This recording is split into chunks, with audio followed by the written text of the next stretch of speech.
So the antidote for Alzheimer's in 3 steps, is that possible? Doesn't that sound a little superficial to you? It is superficial, that is the title, but it is true.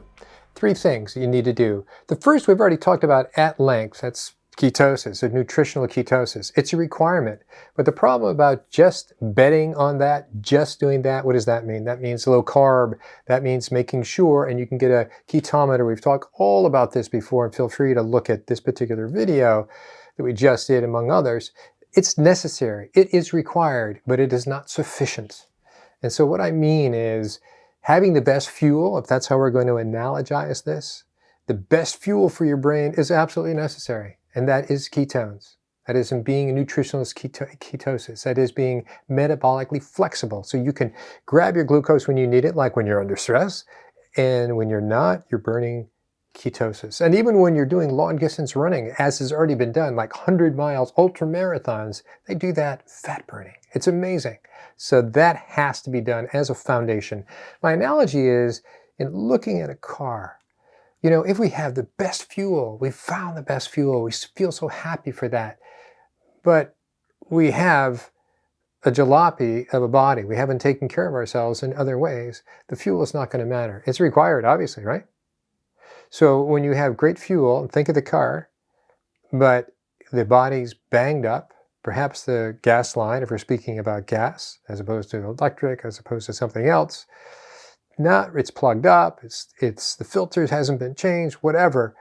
Well, that's really not going to help us much, because the objective is to get it to the engine. The engine needs to have the fuel so it can function.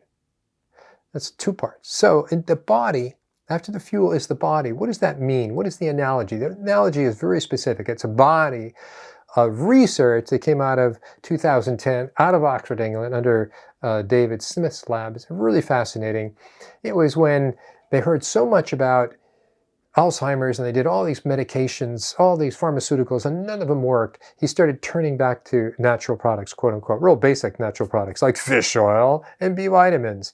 And they heard, and it made sense, you know, if the brain is 20% DHA, which is one of the 2 omega-3 fats, if we take that in, shouldn't they make a difference? So they had a number of omega-3 research studies. Not much difference. Then they heard about, well, wait a minute, the whole idea of methylation and methylation capacity was just starting to rise. And so therefore the topics such as B12 and folic acid, that was before folate, and B6, and then homocysteine, the sinister toxin, well, maybe that's part of it. So they did B12, folic acid instead of folate, they changed later, and B6, and they found they got some of the homocysteine under control, but still not much.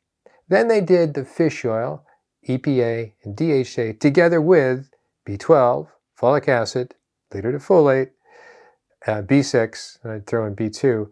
Things started happening to the point that they then had a kind of European-wide researchers and doctors petition to state that Alzheimer's isn't this definitive diagnosis that can't be changed or unchanged.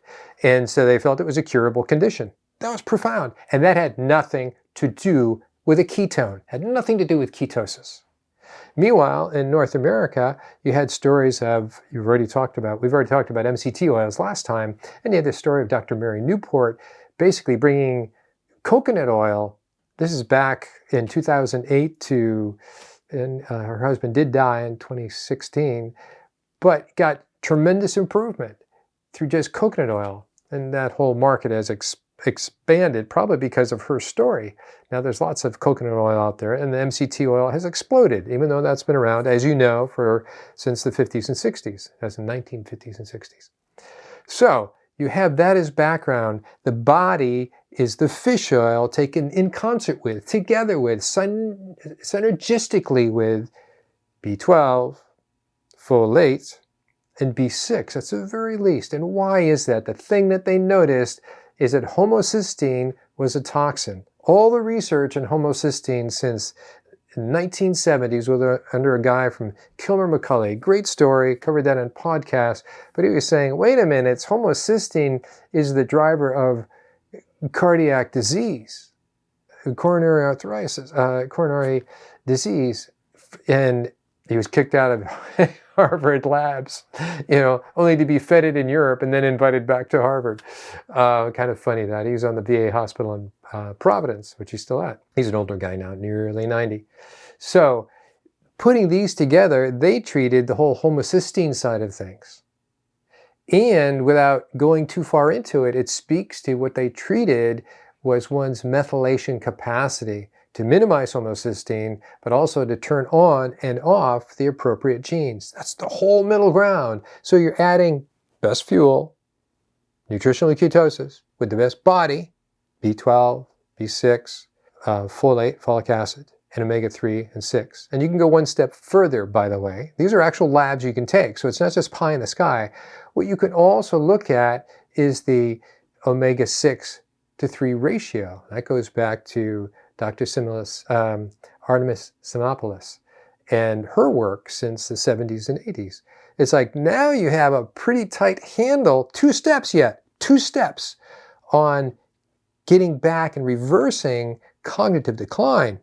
We've gone too far. We can't make brain grow where it's been really atrophied. So in the extreme cases, there's not much we can do. But for 90 plus cases, we can do a lot. And the third one is, how do we, the engine is what I call it, the engine. And the engine in a car is responsible for 2 things. They're responsible for making the spark, just a spark. They have primary and secondary ignition systems and all that. But the spark that is going to drive the combustion that drives the power.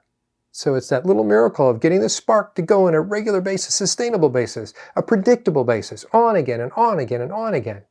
The fuel, the body. Now, the neurotransmitters are the engine. The other function of the engine is to keep it cool.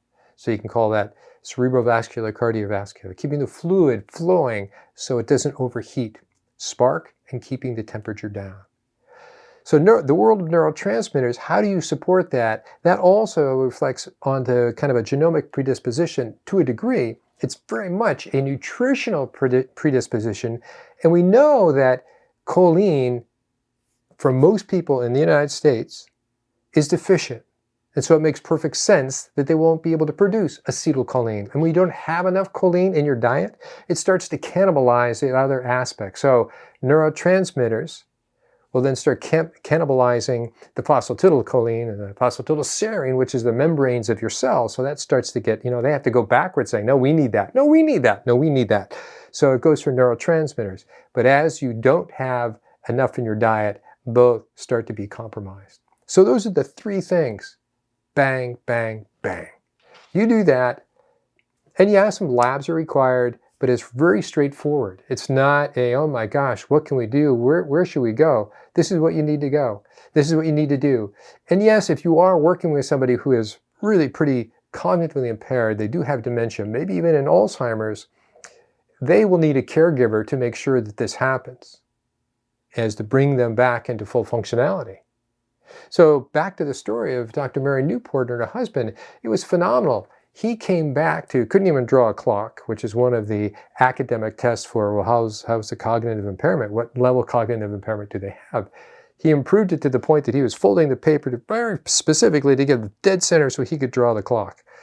And then he went into an Alzheimer's study that had to be cut because they found out the drug that they were testing was actually damaging people. So he was made worse, and I think perhaps accelerated in terms of his death.